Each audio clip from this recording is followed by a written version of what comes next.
Hello and welcome to my channel Happy Hours. In the last video, I discussed about the economy, micro and macro, GDP, GNP, NNP, Keynesian economics. Today, I am going to proceed further with the stimulus, monetary and fiscal stimulus, GCF, GFCF, and ICUR. So let us proceed with the first topic, which is the stimulus. Now, we should understand what are the stimulus. A mix of monetary and fiscal policies to remove such economic problems as slowdown, contraction, recession, etc. So basically, there are two kinds of stimulus. First is the monetary, and the second one is the fiscal. We are going to discuss about the monetary first. The fiscal stimulus is done by two methods. One is the decrease in the rate of interest. Whenever there is a decrease in the rate of interest by the government, they are having the assumption that it is going to lead to the consumption, or even it is going to lead to the increase in the investment. But that is not the case with the people. If the rate of interest is being low, even then the investors are not investing due to the risk. So what is the factor here which are stopping them to invest? And that is maybe the environment. They are looking for the environment, whether they are up for investing or not. So we can say that the increase of in the rate of interest may not lead to consumption increase or increase in the investment. The second thing is the liquidity. Anything which we can do for transfer is the liquidity. Liquidity is required because transaction needs to done. We have a flow of money. We need some money so that we can do some transaction. So investing leads to less liquidity, so the transaction cannot take place. So whenever there is the investment, there is a lack of liquidity. We can say one more thing by this, that the wealth and liquidity are not connected to each other. Means whenever there is a wealth, it doesn't mean you are having excess of money also. Wealth can be in the form of land, in the form of building. So whenever you are having the building or land, it doesn't mean you are having excess money also. The liquidity or the cash flow is maybe absent also.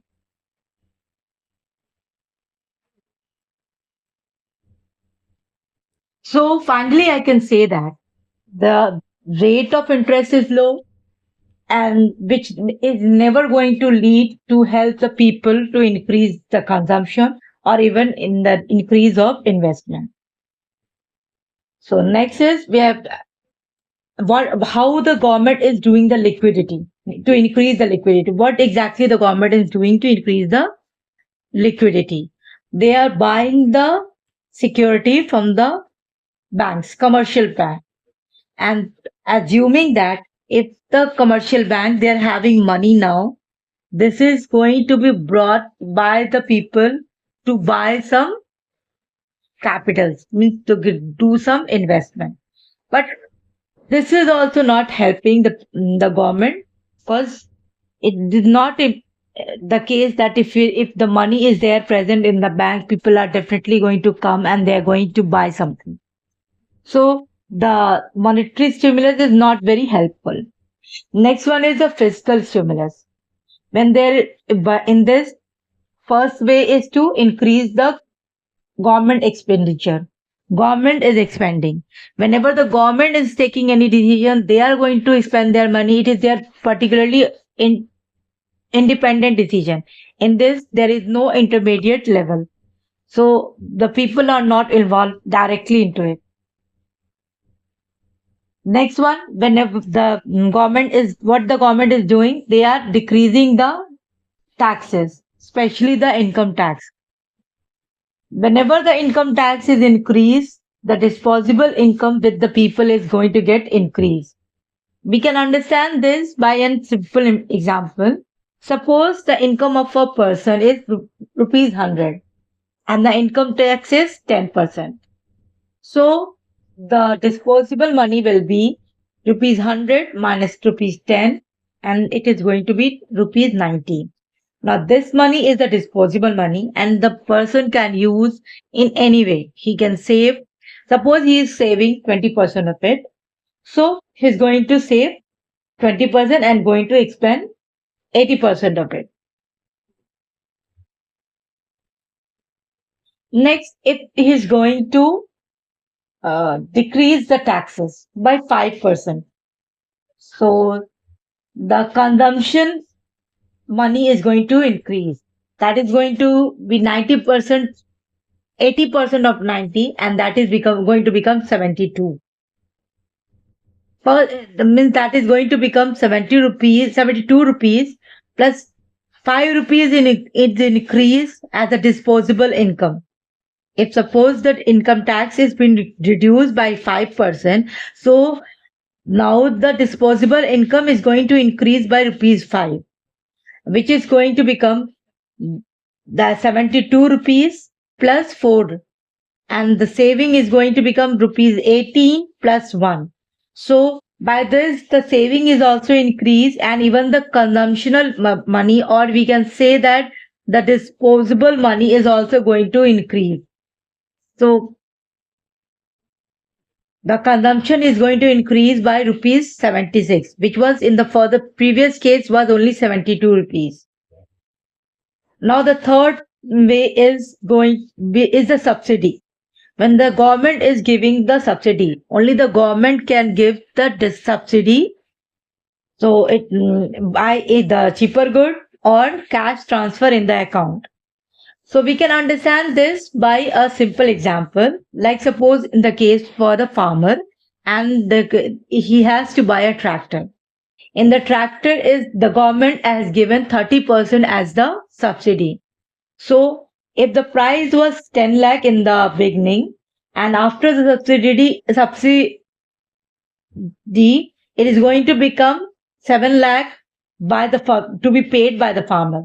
So the 30% is going to be paid by the government, which is 3 lakh. Now the government is paying 3 lakh, and only 7 lakh is going to be paid by the farmer. By this, the farmer is getting motivated to buy new tractor.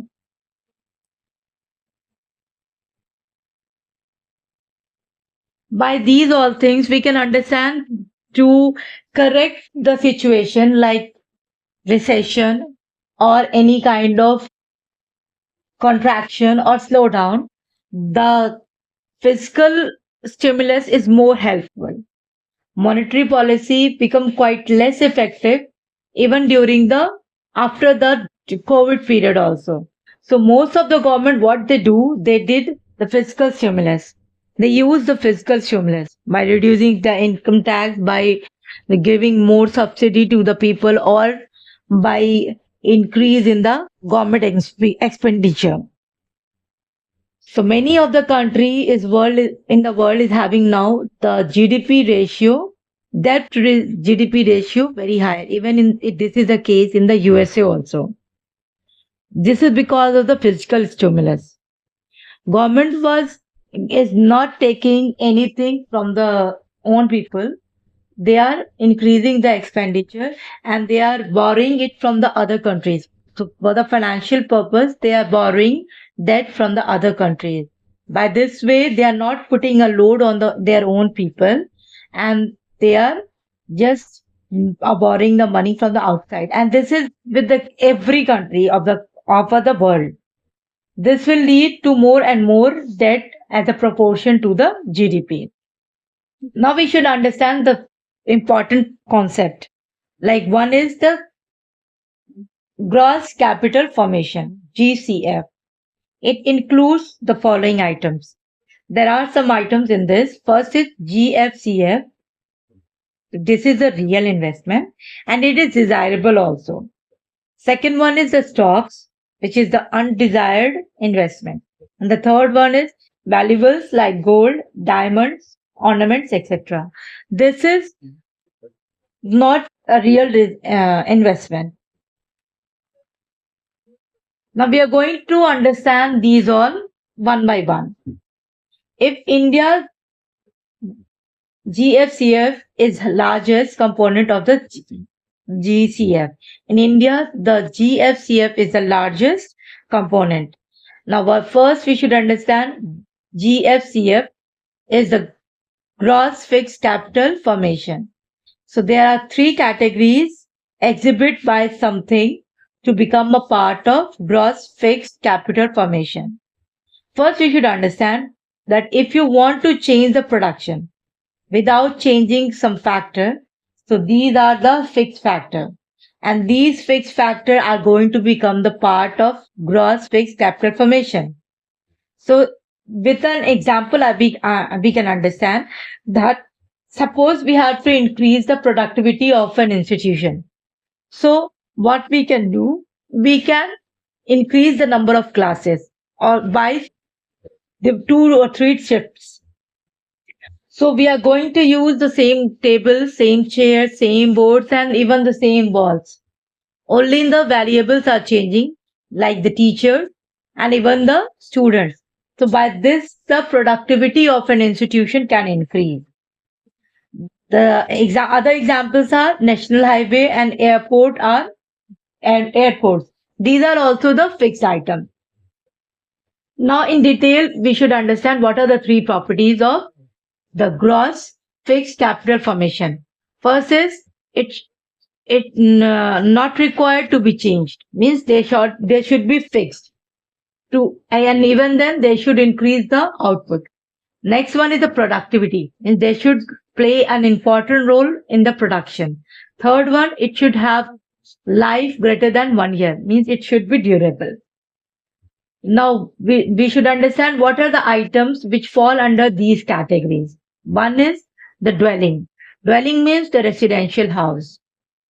According to the SNA 2008, houses give us service, protection also. So these are assumed to be consumption, but they are not a consumption in reality. They are the investment. Because we are not using our houses for the marketing purpose, but still it is a part of gross fixed capital formation. Because it leads to happiness of staying together, even it leads to security also. Now the second is the other buildings, like the commercial building, the building like library, government building and offices. Third one is the other structures like infrastructure, highway, airport, gas pipeline, drainage pipeline, etc. Now the second factor is the machines and the equipment. Machines are fixed, productive, durable and non-living. The third one is cultivated biological resources like livestock, etc. Suppose a farmer is there and is buying cows, buffaloes, and oxen. So by this they are going to increase the productivity in the grains. Now, if suppose the drought animals are being brought, so they are going to increase the milk productivity. Even the cow dungs are used as the fertilizers. So these are the living things. So if we can cultivate the animals, then only they are going to fall under the gross fixed capital formation. So the stray animals cannot be a part of the GFCF because they are not being cultivated. Even the mineral water is also a part of gross fixed capital formation. The water which is running in the river and not being cultivated, not being used by not under control of any person, is also not a part of the gross fixed capital formation. And the next one is the intellectual property product like software, master copies, and originals, etc. If the software is a fixed item, whenever you are going to buy a software for an electronic item, it is going to lead the productivity, increase the productivity. And if suppose you're having a master copy of a book, means you're having the original script. So you can produce many books also. And the third one is the group of intellectual people. They are working together. They are going to create more and more software, more and more gaming system, and many things they are producing by spending their energy. So these are also on the part of gross fixed capital formation. Now the fifth one is the defense weapon system, like submarines, tanks, fighter planes, arms, etc. They are not directly productive, but they are a part of any country security. If the weapons are not there, what is going to happen during the war? So at the time of war, they are going to be used and they are going to save the country. So they are the very important part of the GFCF, or we can say they are the very important part of a country.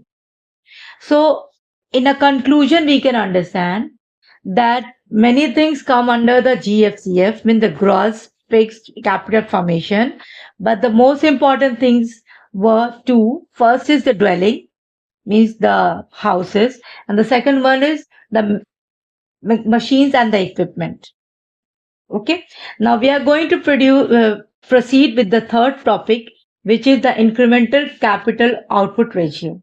It is an important indicator which shows productivity of capital. There is inverse relation between this ratio and the productivity of a capital. If this ratio is higher, then the productivity of capital is lower. Similarly, if this ratio is lower, then the productivity of capital is higher.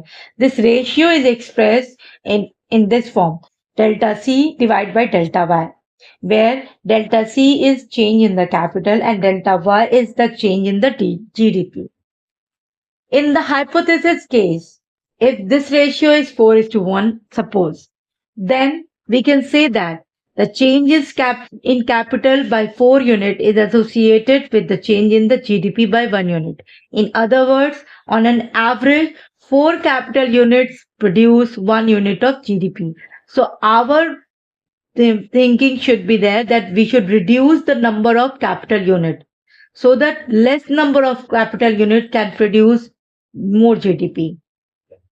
From this, we can understand one more thing, that is the productivity of 1 unit of capital is 1 by 4th unit of GDP. Now we can have one more discussion that the many a time the saving rate and the level of capital formation is higher in a country, but the growth rate of that country is found to be lower. Apart from various other factors, one of the factor for such state of affair is the higher value of the ICUR, which is the incremental capital output ratio. Now, the last topic for the day is the role of saving and investment in a country. So, the key factor for any investment is the saving. Whenever we are doing saving, then only we will be able to do some investment, which is going to lead to the capital formation. And whenever there is a capital formation, it will lead to productivity, and finally we'll get some income. So the very important thing is first too, we should have some saving. So by this, I am concluding. Thank you.